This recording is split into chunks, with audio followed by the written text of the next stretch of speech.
So to make a great sushi, you have to start off with sushi rice. Now, does anybody here know the difference between sushi rice and long grain rice?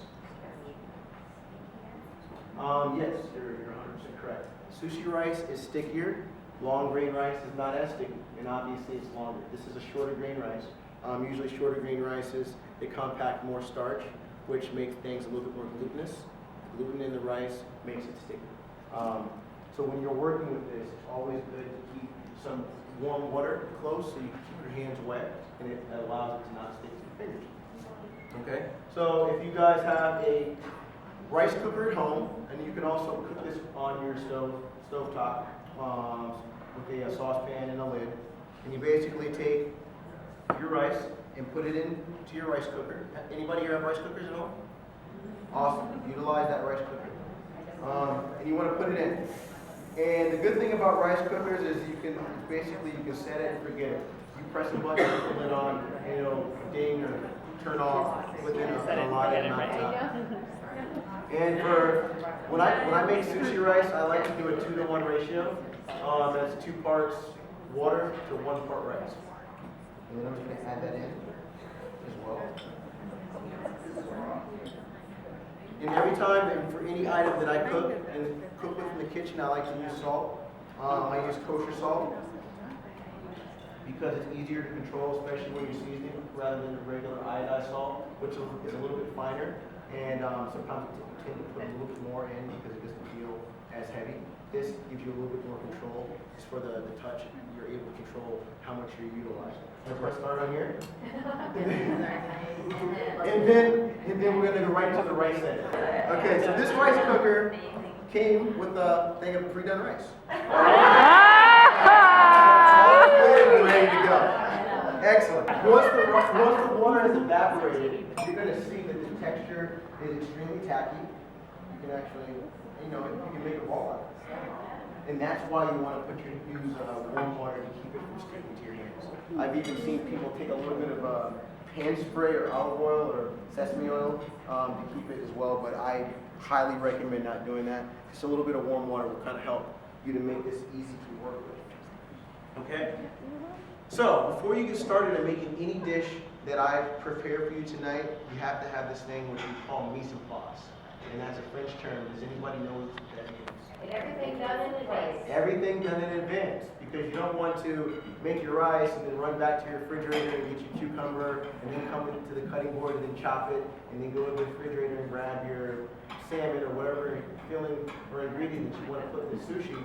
And it just basically stretches out the time of your preparation.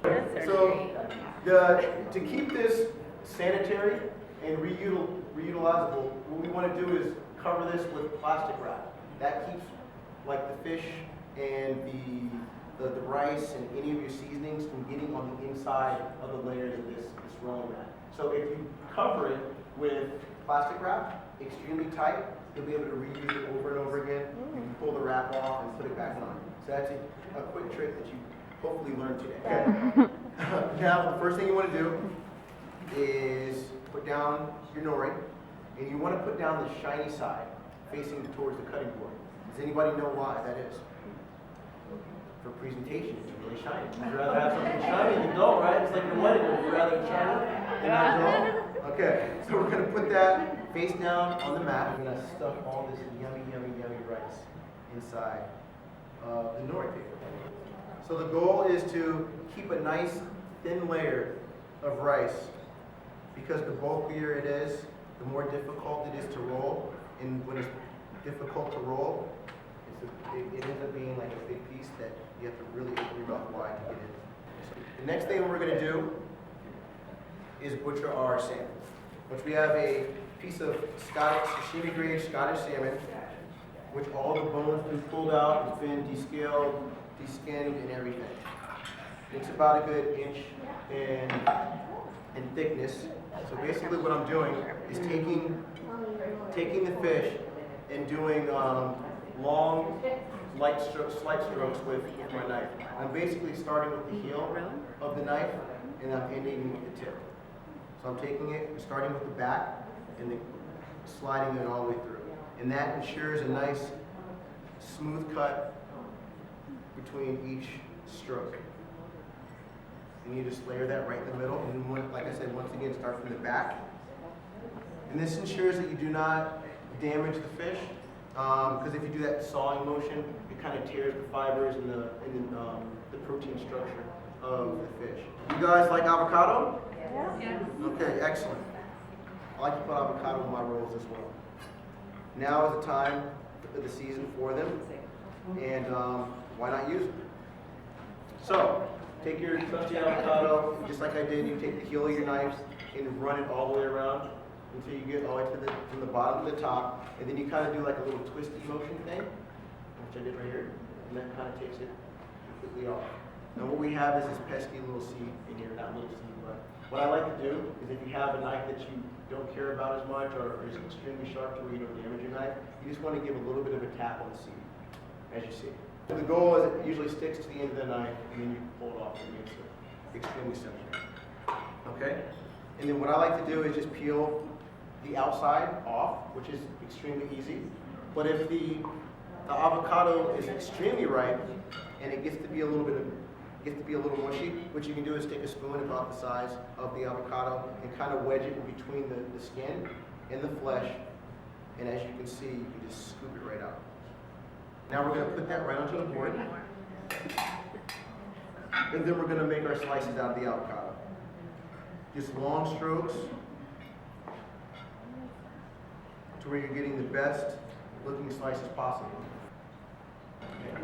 You guys think we should put a little cucumber in there? Okay. Does anybody here own a mandolin at their house? Okay. Beautiful. This is another versatile piece of equipment that we have back in the kitchen. Extremely fun to use. It makes cutting and everything a wonder. Just keep in mind that these blades are extremely sharp. So what I like to do is take my English cucumber and cut it in half, and then cut my end off, and then you just basically run the mandolin down. And you can use this with carrots, zucchini, squash. You can run your zucchini on here, and you'll have like really thin, paper-thin pieces.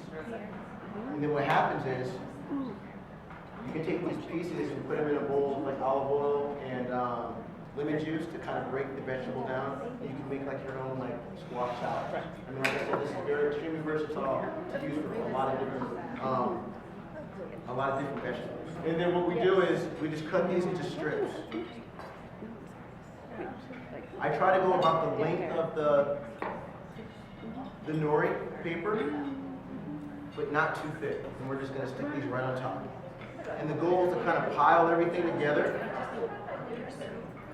so that it makes it easier to roll. I also like to add a little bit of sesame seeds on the inside. You can always invert this roll and have the rice on the outside, the sesame seeds on top, but I like to add them on the inside for more flavor and texture. Now we're about to roll. Alright, so you basically take the top end and fold it completely over the filling, which you do right here. And you're going to take your fingers and kind of hold the filling in place as you push the nori right over the top. Okay, and the nori is extremely sticky, so once like you get the dampness from the vegetables, it kind of creates a tackiness between the nori and the filling, and it kind of holds everything together, as you can see. I just barely moved it over, and it's already staying in place. Okay? So what you want to do is take the whole roll, move it back probably about an inch from where you started, and then you're able to re-roll again to kind of connect the seam of the nori paper. And then what you want to do is just kind of give it a little bit of a tuck underneath to ensure that it's concealed. It's almost kind of like an envelope. See? Simple. How long does that take? About 30 seconds? Probably about a minute and 30 with everything on the inside.